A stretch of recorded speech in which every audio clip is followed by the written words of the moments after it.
Dehydrate me.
Oh, my command earlier, changing my skin to nerd, went through.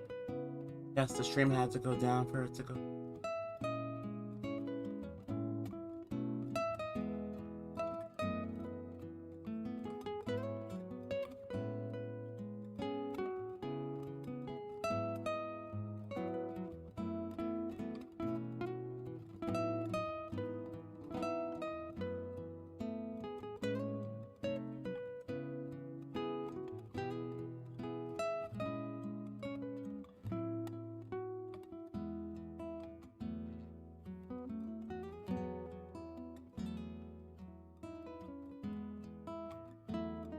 Am is on a streak. Oh no.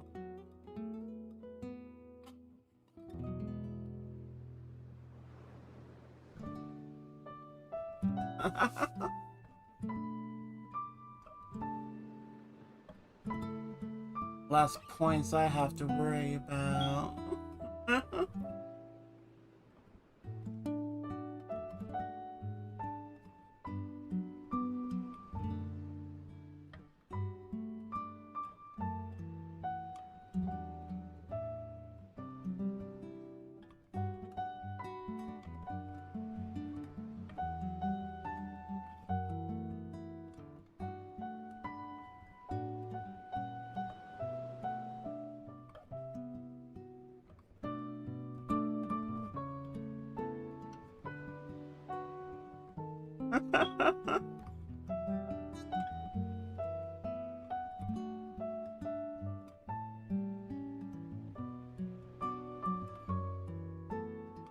I didn't know you were trying to make it to all my streams.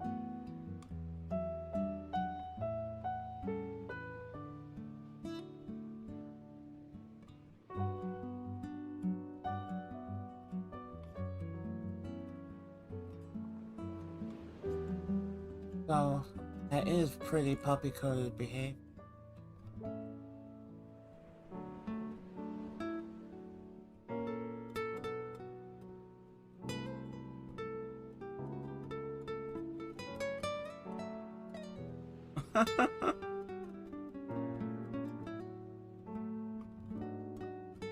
number go up. And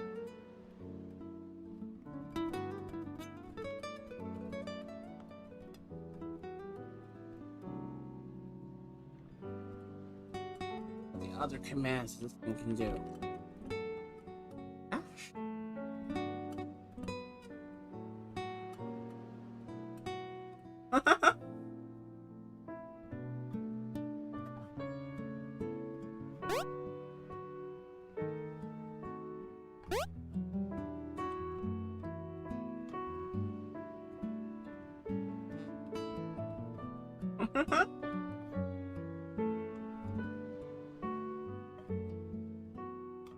You should be able to change your skin to kitty, I think.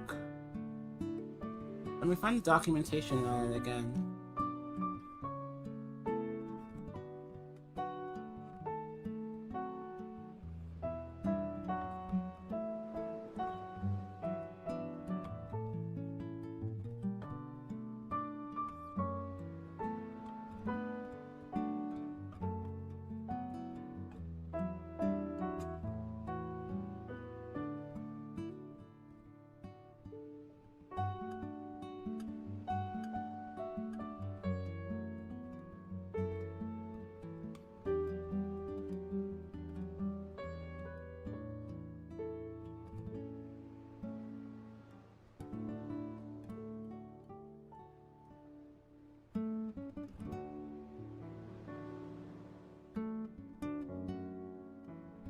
Okay.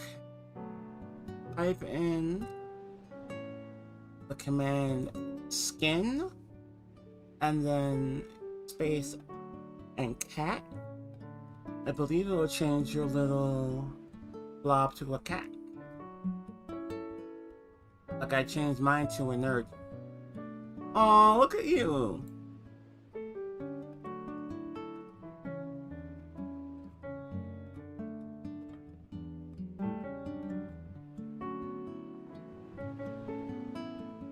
There's also Nyan, Nyan.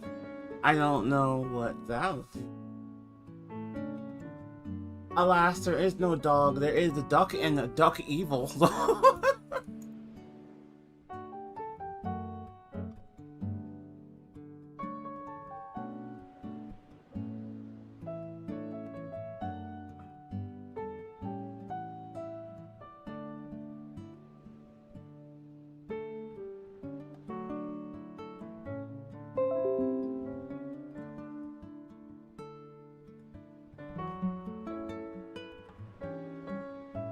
We'll drop screenshot.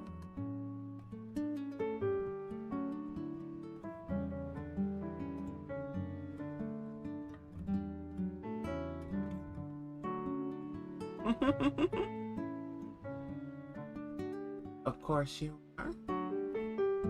Evil duck.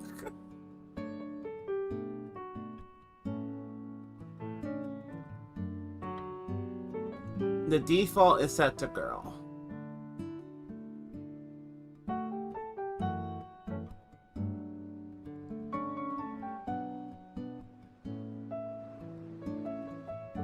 That duck.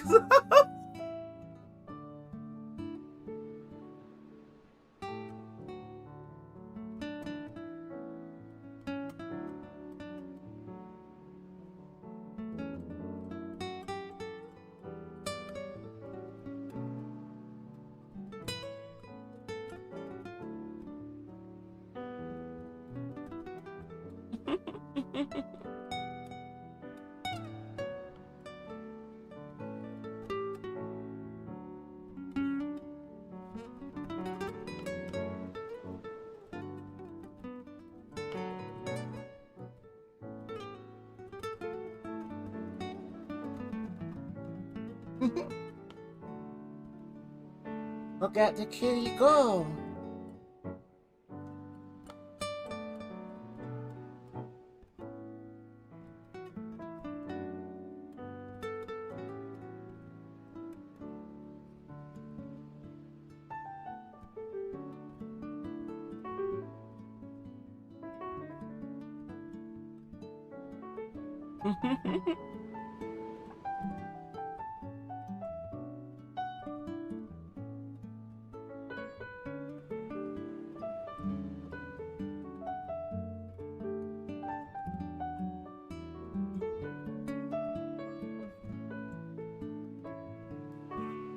Yeah, I think I like this enough to upgrade to the paid version.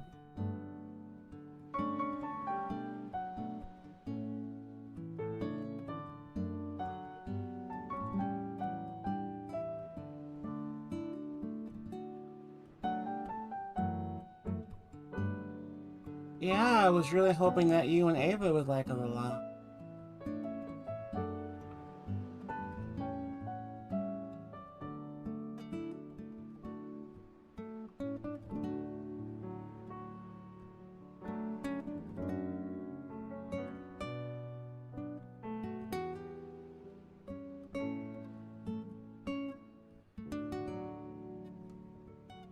My favorite part is that your comments from your little duders show up on the screen. It's so cute.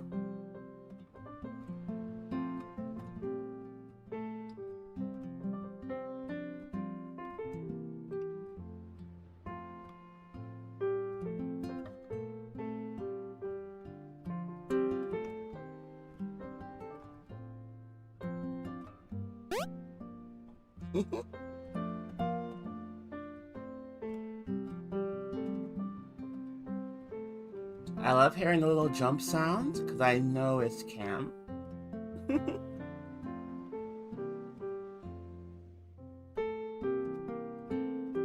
Big owl.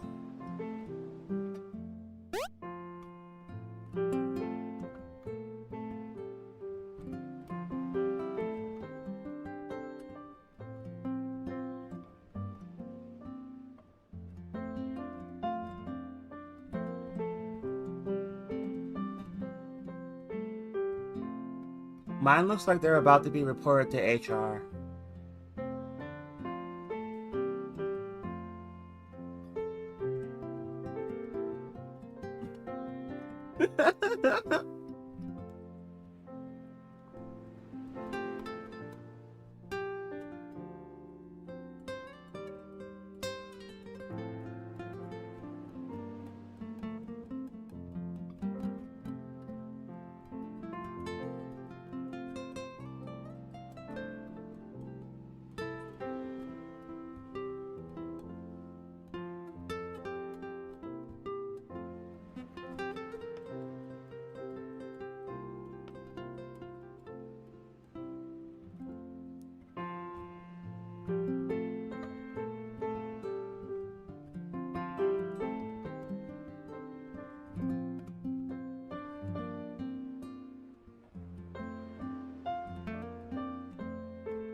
Alright, who's ready for some Zoomer brain rot?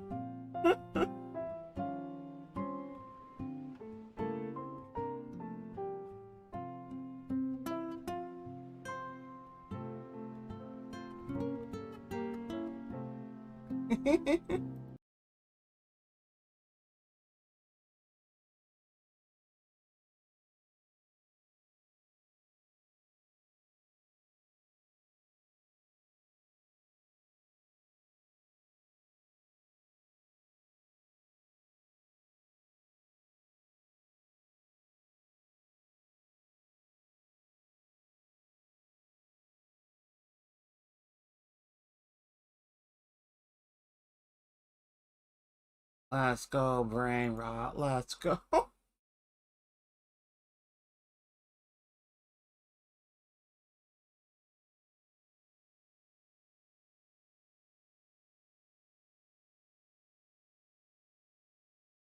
the past year and a half, I've been covering my favorite reality show on all of television, Bar Rescue. In that year and a half, I've managed to create 9 videos on the rescue series, Marriage Rescue included, which altogether accumulated over 4 million views. However, it is only today, on the 10th video in my rescue series, that I am realizing just how much free press I'm giving this show. Honestly, I don't really care though. Paramount stopped copyright claiming my videos like a year ago. At this point, I'm convinced there's someone on the other side who sees the mutual benefit. I mean, come on. So what do, right? Episode 10, you know, it feels momentous. It feels like we should maybe do something special. Well, my original idea was to cover an episode from the newest season of Bar Rescue, but after watching a couple of episodes, I realized that the new season actually sucks. In fact, multiple episodes don't even include John in the rescuing. He'll just send people in like Phil Wills to do the whole thing. I see what they're doing though. You know, they're trying to phase him out. They're trying to slowly, you know, work him out of the system. But Paramount, I'm gonna tell you right now, it's not gonna work. Okay, it's not. You are better off canceling this show than doing it without Jon Taffer. Trust me. Additionally, the episodes that do contain John present so much potential and then get super boring halfway through. There are literally 2 separate episodes that start with a shitty bar owner, and after the first night, they both decide to cooperate. I just want to apologize for reacting the way I did. Is there anything that's easy that you could get to eat? Thank you, sir. We're failing because I think I'm not doing the right things. Oh, fuck. Where's the struggle? Where's the chaos? Overall, so far, it's just felt like a pretty stripped-down season. You know, the show is just trying to evolve itself in all the wrong ways. And personally, for me, it's just not working. They don't even do recon in a dark SUV anymore. It's not the same, guys, okay? It doesn't feel right. So what do we do? Well, I got an email. I received this email back in October of last year from this person. This is how they wanted to be credited. Did I convince you to get up and get yourself some food, honey? Well, I'm not just gonna use this idea and pretend like it was all mine. All right, I'm not a liar.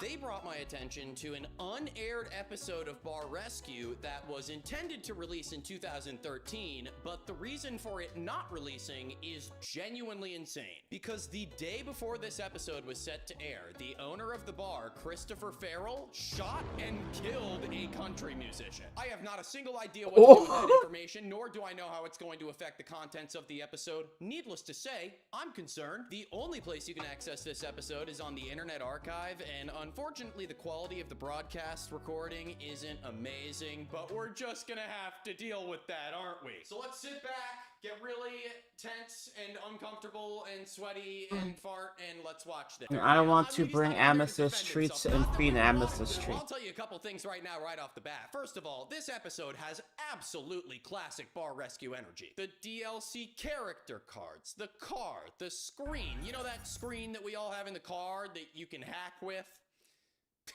You don't have one? Second of all, you probably noticed John mentioned that people allegedly call this guy Mr. Nashville. They call him Mr. Nashville. But that's the only time they mention that fact the entire episode, so I have no idea where he got that from. You know, now that I think about it though, it does kind of sound like a playground insult that John would come up with. Oh, there he goes! Mr. Nashville! Tonight's proceedings are going to be a little bit different though, because this place sucks so bad that they don't even get customers in the first place.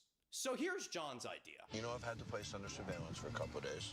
Chris always complains he doesn't have bodies in there. I got about 80 people gonna walk through the door.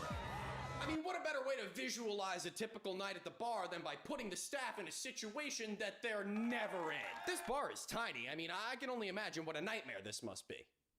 For the workers. And I know a thing or two about you. I don't know if I'm just really good with Google or if this was some kind of divine intervention, but this search result kind of just popped out to me, if you will. Man convicted of taking topless photos of girlfriend. An Arlington man has been found guilty of unlawful filming, a class 1 demeanor, after taking an unauthorized topless photo of his now ex-girlfriend while she was sleeping. Fry was acquitted on a separate charge of unlawful entry. He had been accused of entering his ex-girlfriend's apartment and knocking on her bedroom door in the middle of the night while intoxicated. I mean, you really can't make this shit up, right, guys? It The just falls Death into my Note lap. By the way, this music. happened in 2012, only 1 year before this episode was supposed to come out. So I'm sure that the filming was even closer to the incident. Well, all I can say is thank God this is the guy making the drinks. Hey, he may be a sex offender, he may be an alcoholic, but goddamn it, can he make it old-fashioned? We should have music going in here right now. Absolutely no. Luke Bryant, Eric Church, or... You should. I bring you. Good evening, officers. Just use these pulled pork that is soaked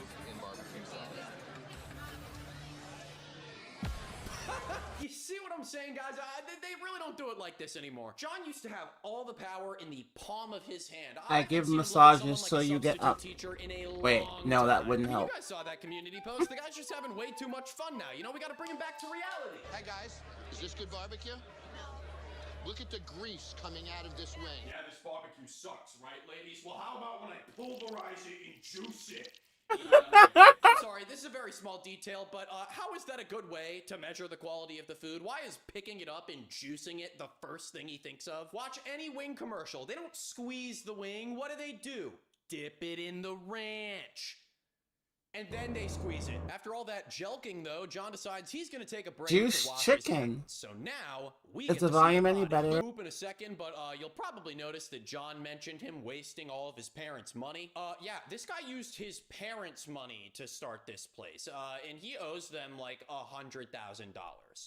This is the first time we've seen daddy money debt on this show. I probably could have mentioned that in the beginning, but that wouldn't have been cool. That would have been boring. Okay, back to the shit. Look at this place.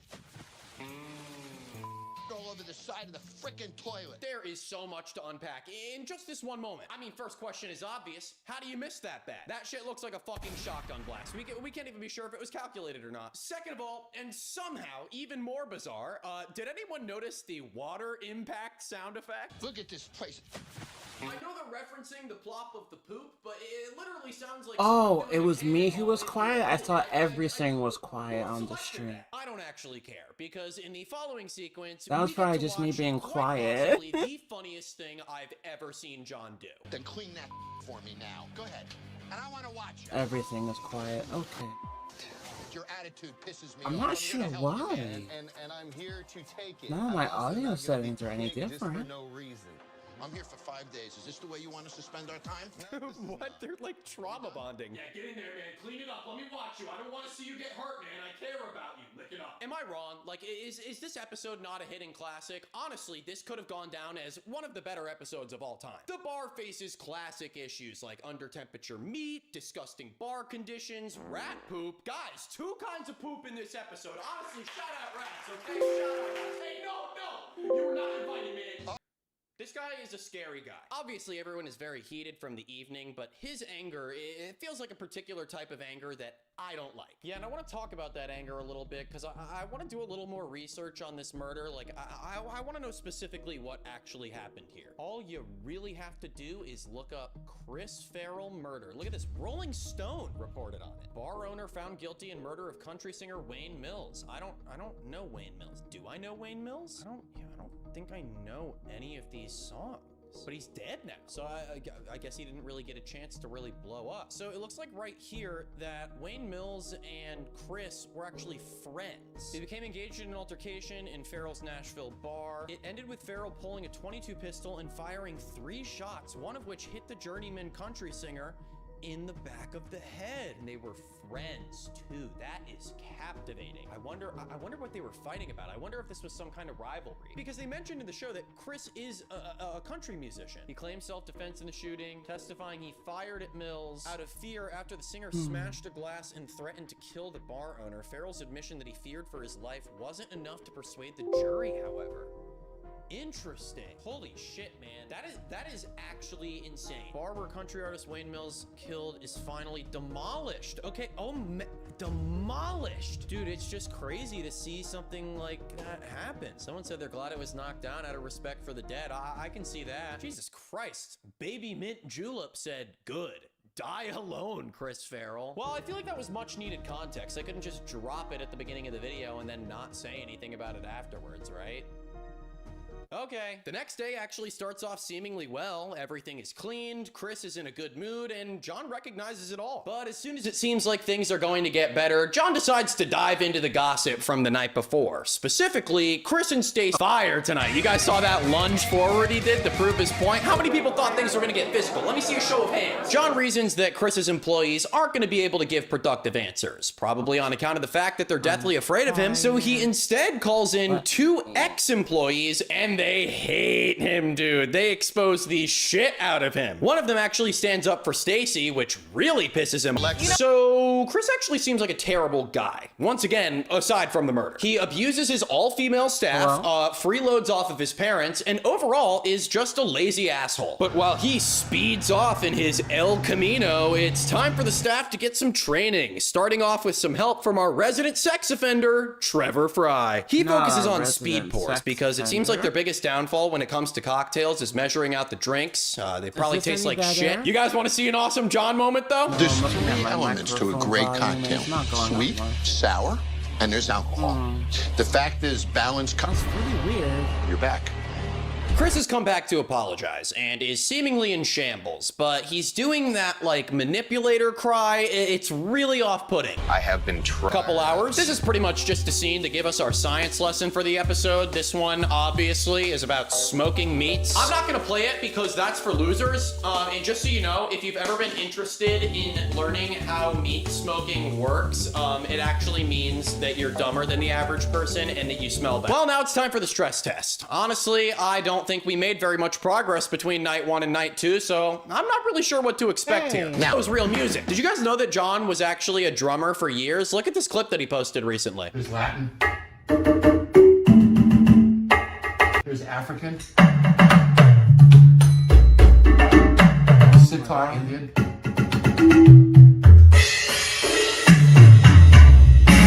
Which is pretty normal.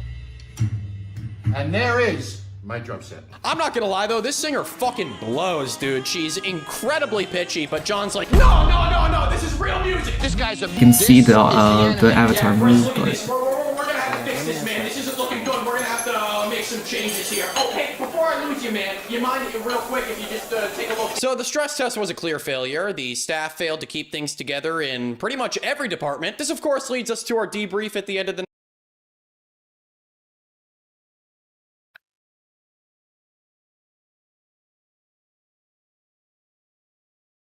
Hey, I'll be right back. Huh.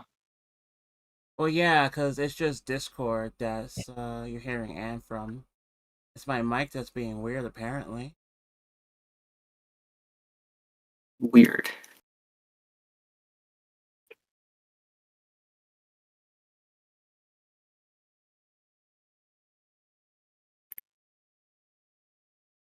Yeah, what Cam said. I did.